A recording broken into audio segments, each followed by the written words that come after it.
Bonjour à tous, bienvenue, c'est Angie. On se retrouve pour la présentation de 2 cahiers de vacances pour adultes des éditions Alliance Magique. Il s'agit de celui sur l'astrologie et celui du tarot. On va les découvrir chacun leur tour. Je vous ai déjà présenté celui sur le Petit Lenormand qui est vraiment très bien et que je vous recommande pour découvrir et pour compléter vos connaissances. Donc là, ça va être pareil, ça permet de manière ludique de découvrir, d'approfondir ses connaissances, voilà, de réviser un petit peu. Voilà, c'est sympa, c'est pour les vacances, ça accompagne partout, dans les transports, sur la plage, dans le jardin, peu importe.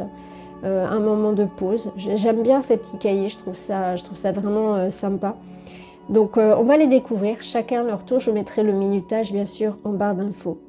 Alors on va commencer avec celui sur l'astrologie, donc qui a été créé par Coralia Mira.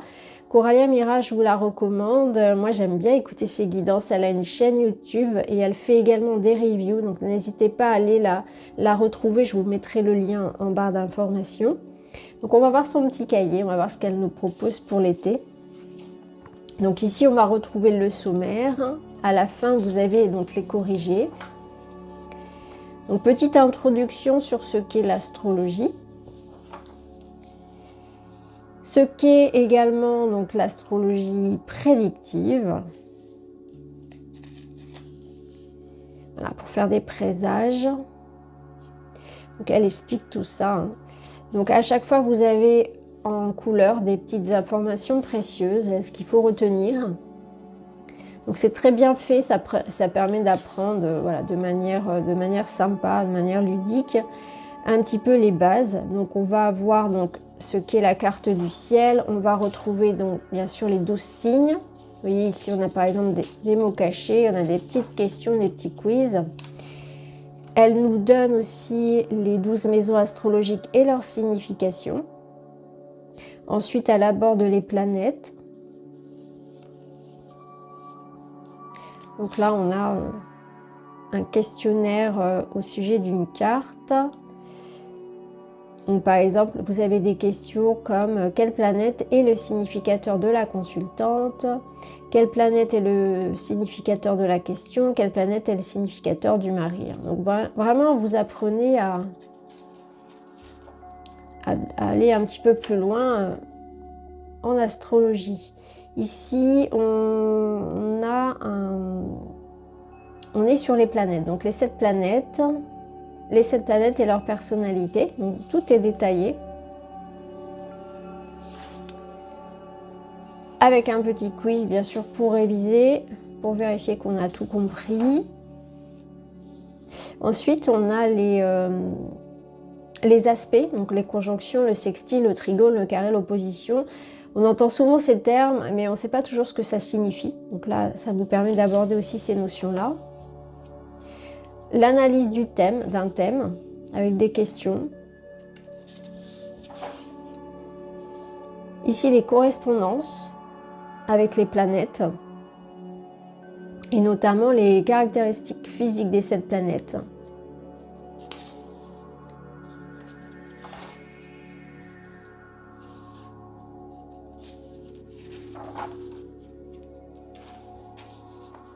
Ensuite, elle aborde la Lune. Donc là, c'est plein d'informations sur la Lune. Donc les phases, la nouvelle Lune, la Lune noire, la pleine Lune, la Lune croissante. Oui, ici on relie, donc ça permet de s'amuser et d'apprendre en même temps au sujet des phases lunaires. Petite recette de sorcière astrologue. Chaque planète est liée à une plante. Il y a aussi la correspondance avec les jours de la semaine. Cueillir la bonne plante à la bonne heure. Fabriquer son huile rouge contre les coups de soleil. Avec toujours des jeux. Qui est lié à moi sur le plan astrologique.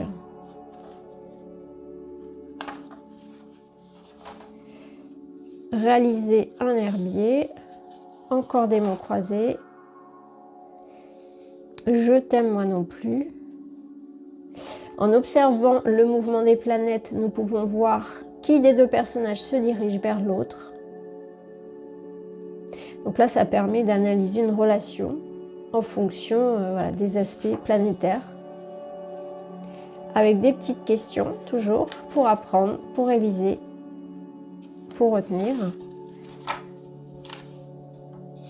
Mercure rétrograde. Alors c'est vrai que Mercure rétrograde, on en entend beaucoup parler, mais qu'est-ce que ça signifie réellement? Donc là, c'est pareil. Vous avez toutes les informations. Est-ce qu'elle recule réellement, etc. Voilà. Ensuite, encore un petit jeu à relier au sujet des planètes.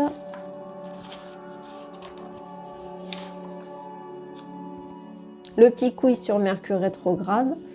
Est-ce que toutes les planètes sont rétrogrades? Les planètes rétrogrades reculent-elles vraiment? Etc. Ça permet aussi de chasser les idées reçues. Une étoile filante, faites un vœu. Donc les présages, les éclipses. Voilà. C'est très détaillé. Hein. Mon rêve est-il prémonitoire? Comment faire pour savoir si votre rêve est prémonitoire? La technique d'analyse.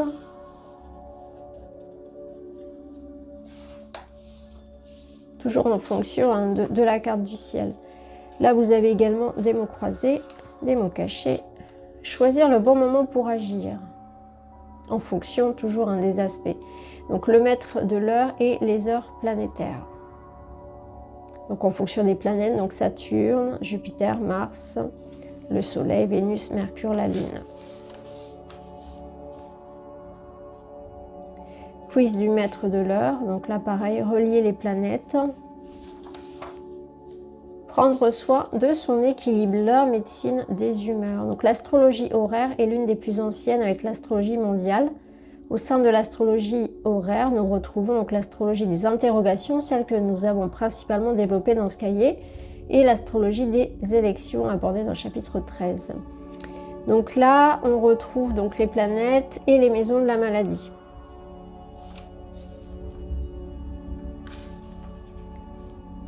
Là, il y a vraiment tous les aspects. Alors là, on retrouve les éléments. Petit rappel sur les éléments. Quel type de maladie? Donc la Lune va être en lien avec des troubles aigus, le Soleil, les troubles chroniques, l'ascendant touche l'aspect psychologique. Vous voyez, je ne peux pas tout vous lire parce que c'est vraiment très détaillé, il faut vraiment tout lire pour comprendre, mais c'est vraiment très, très détaillé, elle a fait vraiment il y a eu beaucoup de travail d'écriture. Donc là c'est pareil, hein, vous avez des petits mots croisés, là on a un petit mandala. Donc prendre soin de son équilibre, encore, donc partie 2. On retrouve donc les signes astro avec les organes qui sont associés, et les parties du corps. Pareil avec les maisons. C'est un aspect qu'on voit peu en astrologie, donc c'est assez original de l'avoir mis dans le cahier. Des petits chercher l'intrus, des coloriages. Le démon personnel.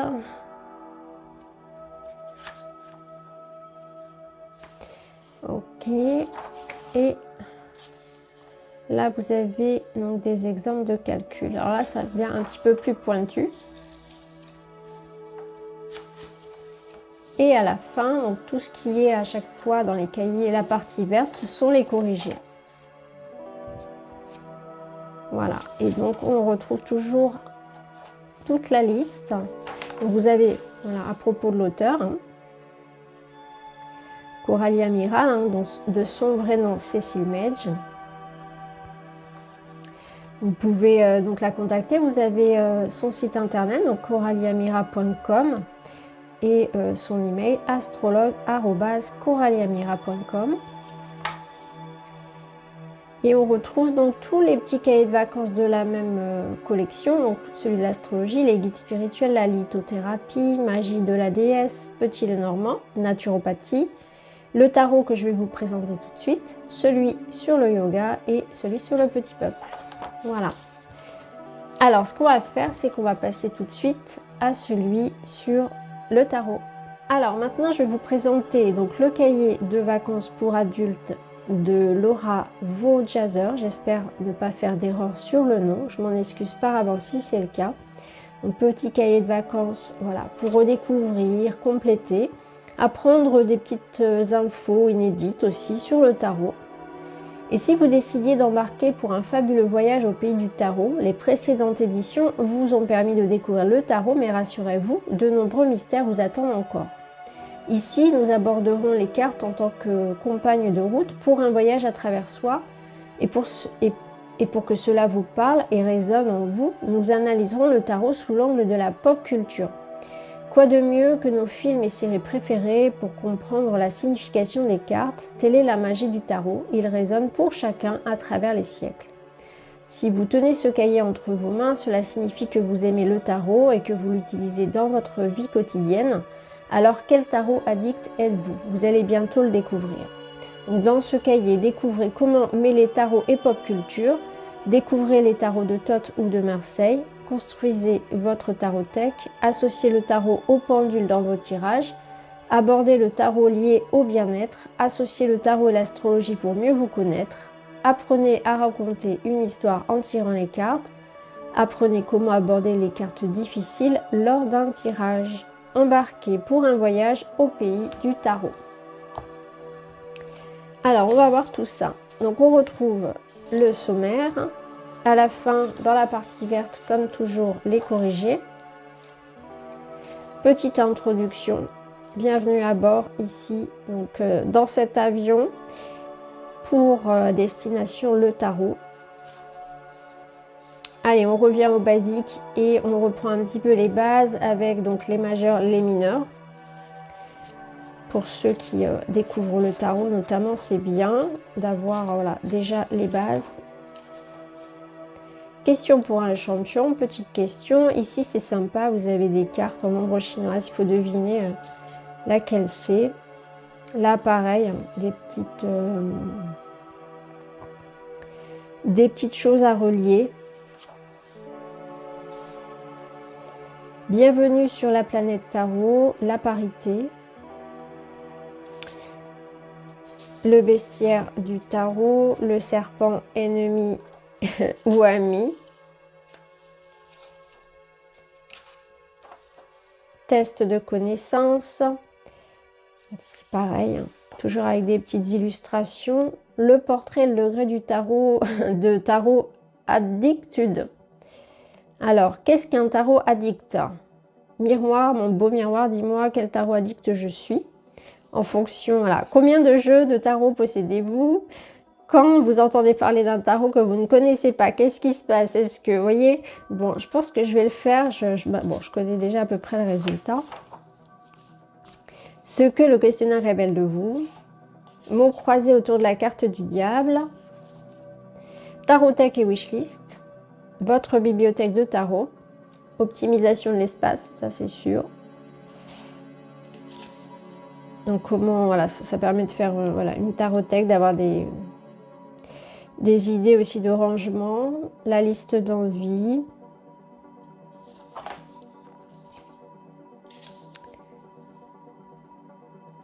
Alors, un petit tirage sur la wishlist de tarot. Carte qui décrit le tarot qui me fait envie, ce dont j'ai besoin à l'instant T. Ensuite, laissez parler votre inconscient, avec des mots ici à trouver. Découvrir et s'approprier son jeu. Donc là, il y en a des conseils pour la purification, notamment. Toujours avec des petits... elle propose des petits tirages, c'est sympa. Des petits jeux. Le tarot et le journaling. Ça, je le propose. J'avais proposé notamment aussi sur la chaîne un tuto pour faire son journal de tirage. Donc là, elle propose des petits tirages pour la semaine à venir, pour la journée. Ensuite, des cas pratiques en 3 cartes, carte du jour. Vous avez bien sûr les corrections à la fin. Ça vous permet voilà, ça permet de vous entraîner. Utilisez l'énergie d'une carte pour la journée. Donc par exemple, une soirée entre copines, un entretien d'embauche, une réunion de famille, voilà, associé avec des cartes. C'est bien parce que ça permet de le rendre vraiment plus moderne et de le mettre surtout de l'adapter dans son quotidien. Le tarot et le bien-être, donc là le tarot et les chakras, le tirage des chakras, les couleurs du tarot, en apprendre sur soi avec le tarot. Là elle fait aussi les correspondances avec les signes et les planètes, signes astro. Portrait astro, numérologie appliquée, quid de la divination, le tarot pour lire l'avenir, tarot et voyance, les tirages divinatoires, le petit Lenormand, tarot et petit Lenormand, donc l'association. C'est vrai que moi j'aime bien associer les deux aussi. Ensuite, mise en pratique, tarot et pop culture, l'apprentissage du tarot via la pop culture, le parcours du héros, toujours des petits exercices, voyage en terre astro, les 4 éléments, voilà. Petit rappel ici hein, sur les mots-clés associés donc à chaque élément et aux suites.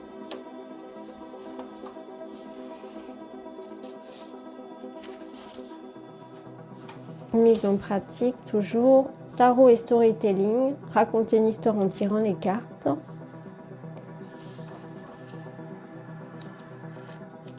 Là par exemple, elle propose d'attribuer à chaque arcane majeur un ou plusieurs verbes pour faire des phrases, donc le fou, le battleur, etc. La symbolique du chiffre 5.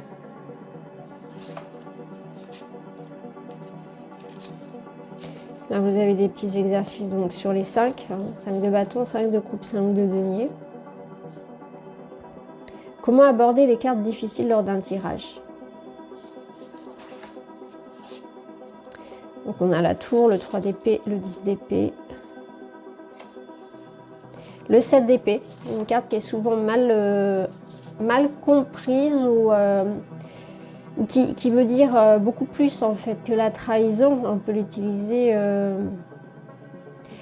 pour